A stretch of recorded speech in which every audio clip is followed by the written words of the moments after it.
All right, walking up to the garage, so you can see that they've started to wrap it and prep it for the stucco and put the water barrier on the roof. Have to say I'm really pleased with how the scale of the garage turned out relative to the house. Looks like it was here originally, and I kind of like how it tucks in behind the corner of the existing garage.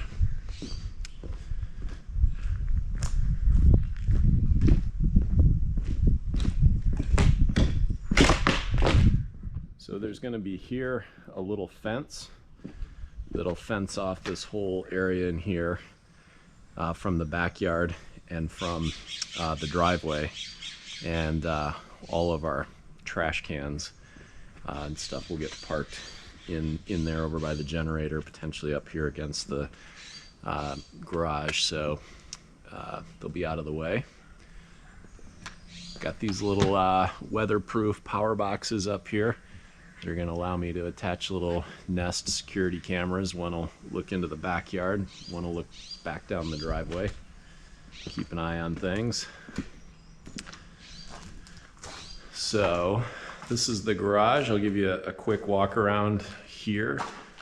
So the compressed air system is going to go here. There will be a compressor on the floor. There's going to be an air dryer up here that pulls all the moisture out of the air. That's the drain pipe right there for it. And then this is the main air system that goes through all the walls. You'll see there's an outlet there. Up on the ceiling, and that soffit that we've built is going to be a reel, an air reel that you'll be able to pull down to use with tools, fill up car tires and so forth. And then next to it you can see the conduit up there. There's going to be a power reel. They're both, I think, 50 feet long, and you can see how the compressed air line runs all the way around the perimeter of the garage, and on the back there of the garage is another soffit where there will be a power reel and a compressed air reel. Both of the garage doors will be side-mounted garage door motors, and then the high rails that go up and hug the ceiling, so there's plenty of room for car lifts. These are 4 spotlights that'll be in the front of the garage, lighting back, and then there's actually going to be, I think it's about 25 different light fixtures.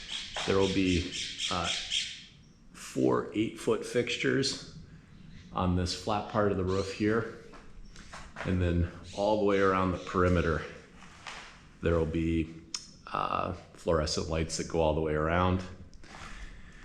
And then right here we've got 6 spotlights that'll spot the top of the car lift. The car lift will go right here. It's kind of centered right on the middle part of the room here, and it'll be centered on the garage door. So you'll pull right into this area, and the lift will go up. We've put power in the ceiling. The black power box is a 220 to power the lift, and the blue is a regular 110, so you can drop an extension cord and a battery maintainer down to keep the battery charged on the top car. We've also put another box up high there as another option on the battery maintainer. Over here we're future-proofing it a little bit. This is going to be a 220 volt that'll be able to handle an electric car charger someday. So that's this side of the garage. Air compressor station, infrastructure for electric cars, infrastructure for the lift that'll go here. So in this space I'll park my Raptor, and then above it will be the Corvette, and then at least for now I think I'm going to store my Escalade that I use to drive to work in over here. Come over to this side of the garage. This is where the power washer station is going to go. It's going to look like that when it's complete. That's the power washer, the hose. It's got a 100-foot hose on it, and this is a deionizer. So the water that you use to rinse doesn't leave any spots on your car. This is a bucket filler, and it is live. That's why we've got the do not open sign on it.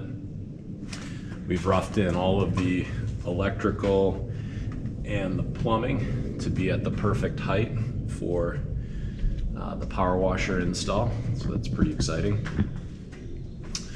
Then as we move over here, this blue tape on the floor is going to be my bike repair station. I'm going to keep my bikes right here.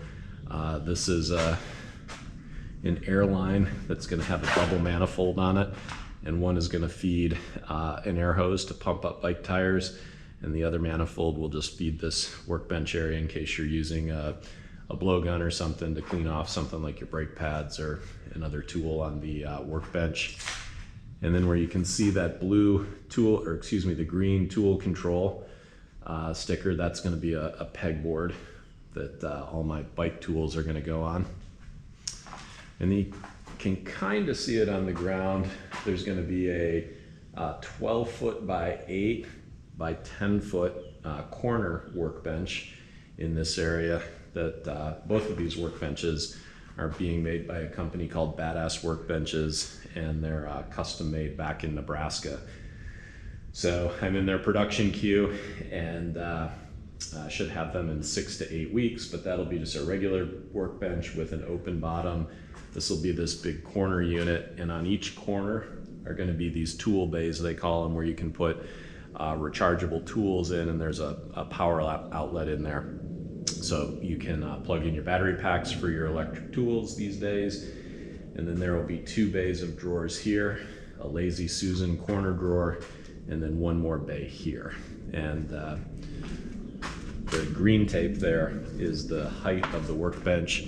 And then there's going to be an upper cabinet that mirrors the exact footprint of the corner unit, and it'll have under cabinet lighting. You can see there's another air hookup over there, and then we've spaced plugs every 3rd stud all the way around the garage. We've placed a plug every 3rd stud, and they alternate on circuits, so you don't overload any one circuit while you're working in one place in the garage.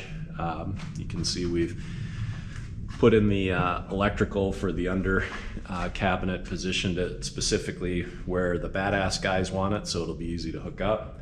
That plug up there is for an interior security camera that'll face behind me to keep an eye on my stuff.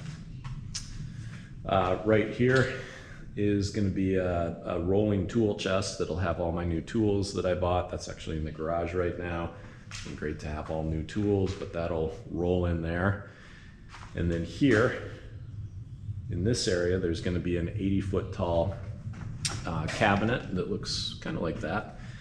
And that'll be here for just general storage, toolbox, and then framed here on the wall is going to be a 75-inch TV. It'll be centered between the cabinet and these uppers over my workbench. You can see this is an example. That's what the toolbox looks like. And then coming over here, this is going to be a 3-bowl sink. It's got 3 bowls right there that'll obviously be above the drain. And then on either side, it's got, I think it's 24 inch, maybe it's 18-inch sideboards. Everything's stainless, so I'll be able to come in from mountain biking or hiking